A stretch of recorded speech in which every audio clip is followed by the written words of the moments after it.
Qu'est-ce que l'immaturité émotionnelle? Comment identifie-t-on une personne immature émotionnellement? Quelle est la prochaine étape si je m'identifie moi-même comme une personne immature émotionnellement? Comment réagir face à une personne immature émotionnellement? C'est ce dont il va s'agir pour l'épisode d'aujourd'hui et pour ceux qui me découvriraient pour la première fois. Qui suis-je? Je suis Marissa. Et ici, sur cette chaîne, je vous entretiens sur les peurs, comportements limitants, mal adaptatifs qui freinent la productivité d'adultes en entreprise, d'adultes entrepreneurs. Et si ce type de sujet vous intéresse, je vous invite à vous abonner.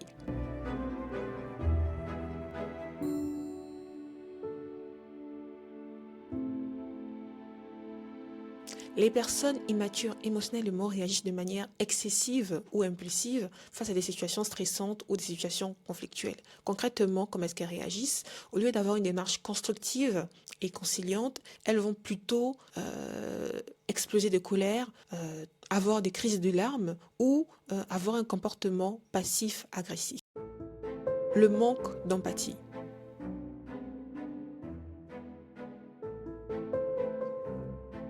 Les personnes immatures émotionnellement ont du mal à se mettre à la place des autres, à reconnaître les besoins émotionnels des autres et elles sont très centrées sur elles-mêmes. Elles agissent comme si le monde ne tournait qu'autour d'elles, comme si elles étaient le centre du monde et leur action n'anticipe pas le besoin d'autrui. Elles peuvent être centrées sur elles-mêmes et ignorer l'impact de leur action sur les autres. Vous voyez, c'est un peu comme un enfant qui grandit.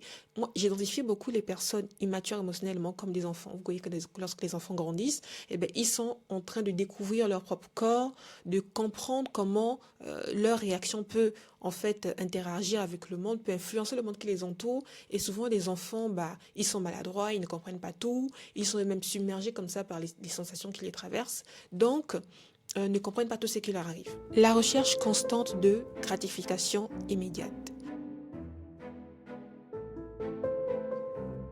Les personnes immatures émotionnellement préfèrent des plaisirs ou des solutions à court terme que des efforts soutenus pour atteindre des objectifs long terme. En gros, elles n'ont pas la notion de ce qu'est le temps. Et cela peut se traduire par une impatience, par une incapacité à tolérer la frustration, à une incapacité à surmonter, n'est-ce pas, les échecs. C'est là qu'on détermine une personne immature émotionnellement. Évitement des responsabilités. Les personnes immatures émotionnellement esquivent les responsabilités personnelles ou professionnelles et peuvent blâmer les autres pour leurs échecs ou leurs problèmes. Ça ne vient jamais d'eux. C'est toujours l'autre en face de soi. Et vous êtes d'accord avec moi que cette attitude peut s'accompagner d'une incapacité à tenir des engagements. Relations superficielles ou conflictuelles. Dans les relations, les personnes immatures émotionnellement peuvent adopter un comportement de dépendance émotionnelle, dépendance affective ou d'instabilité ou de contrôle. Elles ont besoin soit d'être en fusion avec l'autre, c'est ce besoin de fusion, un peu comme le bébé qui est en fusion avec sa mère dans le ventre par le cordon ombilical. Et bien la personne qui est immature émotionnellement a besoin de fusion avec les personnes qui les entourent. Elles ne comprennent pas que nous sommes des individus et la maturité passe par l'individuation, c'est-à-dire que je comprends que je suis ce que je suis, je comprends que l'autre qui est en face de moi est ce qu'il est et que c'est OK qu'on ne soit pas aligné sur tout ce qui peut nous différencier. Mais les personnes immatures émotionnellement ne comprennent pas cela. Elles ont du mal à établir des liens profonds basés sur la confiance et la réciprocité. Comment est-ce que leur relation fonctionne? Soit c'est de la dépendance affective, soit c'est un besoin de contrôle, de domination, ou alors c'est une instabilité, un comportement fouillant. Le besoin de validation et d'attention. Une autre caractéristique des personnes immatures émotionnellement, c'est le besoin de validation et d'attention constant. Nous sommes des humains, évidemment, nous avons tous besoin que des personnes nous encouragent, nous félicitent.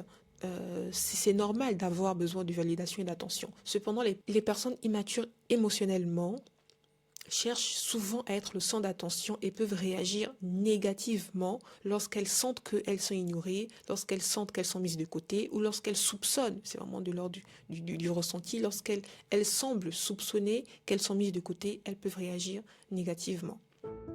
L'incapacité à gérer le stress ou les conflits.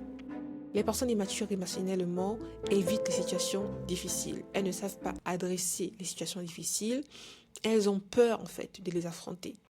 Et ce comportement peut pousser à des réactions disproportionnées.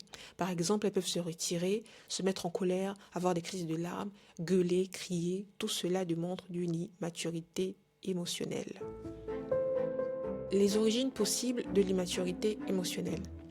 Il existe plusieurs origines à l'immaturité émotionnelle. Je vais vous en citer 3. La première, ce sont des traumatismes ou blessures émotionnelles non résolues. Par exemple, si vous avez eu une enfance marquée par le manque de soutien émotionnel, par le manque de validation, ou si vous avez eu l'impression, lorsque vous étiez enfant, que vous n'étiez pas assez protégé, pas assez écouté, eh bien, ces blessures d'enfance peuvent créer en vous un comportement de personne immature émotionnellement à l'âge adulte. Les modèles familiaux inadaptés. Avoir grandi dans un environnement où les émotions étaient mal gérées ou ignorées, évidemment, en grandissant, vous ne seriez pas un adulte pouvant sachant gérer ses émotions, et tout cela est remis en cause. Le manque de développement personnel. Une autre origine à l'immaturité émotionnelle, c'est le manque de développement personnel. Lorsqu'il y a peu d'efforts qui a été mis pour apprendre à comprendre et réguler ses émotions, apprendre à comprendre, à respecter les émotions des autres, tout cela fait partie des origines de l'immaturité émotionnelle. Les conséquences de l'immaturité émotionnelle, les difficultés à entretenir des relations saines avec les autres, avec autrui,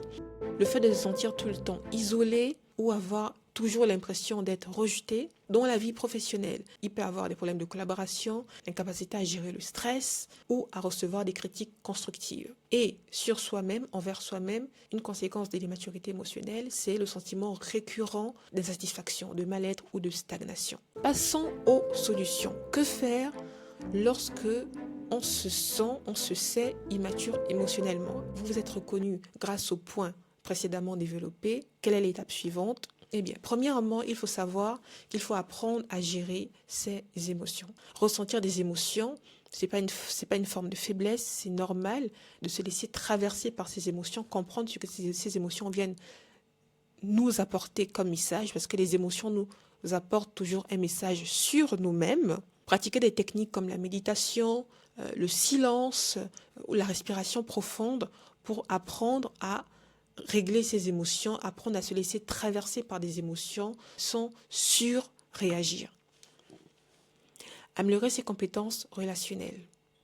Il faut pratiquer l'écoute active et l'empathie, c'est-à-dire apprendre à se mettre à la place des autres, apprendre à résoudre des conflits de manière constructive, accepter les responsabilités, demander de l'aide si nécessaire et développer de la confiance en soi, c'est-à-dire savoir identifier ses émotions déclencheurs, se poser des questions d'introspection sur ses propres comportements et leurs conséquences dans le monde qui nous entoure. Vous l'aurez compris, l'immaturité émotionnelle n'est pas une fatalité. La première étape, c'est déjà de se reconnaître comme une personne immature émotionnellement, et l'étape juste après, c'est de travailler sur soi et de persévérer dans ce sens. Il est tout à fait possible de développer une maturité émotionnelle qui favorise des relations harmonieuses et saines et une meilleure gestion de la vie quotidienne et d'épanouissement au contexte professionnel ou entrepreneurial. C'en est fini pour moi pour l'épisode d'aujourd'hui. Dites-moi en commentaire ce que vous en avez pensé. C'est avec joie que je lirai vos retours en commentaire. Je vous laisse tous mes liens utiles en barre de description si vous voulez davantage savoir sur ce que je propose comme offre. Prenez soin de vous et un niveau à la fois. À très vite. Ciao. Et le rouge là ici, c'est pourquoi? Là, le rouge est allumé, le bleu est allumé. Si je fais comme ça, le vert est allumé.